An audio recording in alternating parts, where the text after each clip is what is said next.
Hinuli ng Highway Patrol Group ang ilang security convoy na nag-escort ng patay sa Quezon City. Invalid daw ang mission order na ipinakita ng mga ito dahil HPG lang daw ang pwede mag-escort. Nakatutok si JB Santos. Isang miyembro ng Barangay Security Development Office ng Barangay Magsaysay ang nag-e-escort sa patay. Agad silang hinarang ng mga operatiba ng Highway Patrol Group NCR. Natutulog lang ako kasi tinawag tapos para mag-drive lang ng mag-escort sa patay. Nagulat po. Kasi ngayon lang ako nagdala ng motor.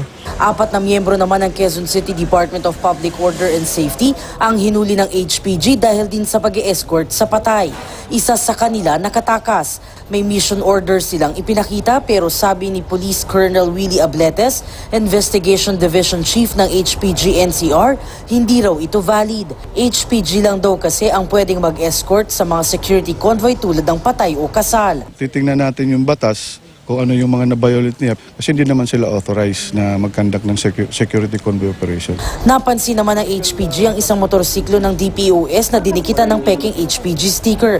Kung magre-request daw ng security convoy, kailangan muna ng pahintulot mula sa HPG.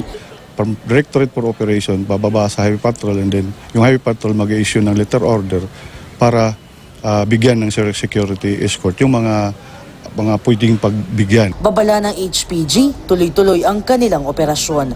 Jamie Santos, Nakatutok, 24 Oras.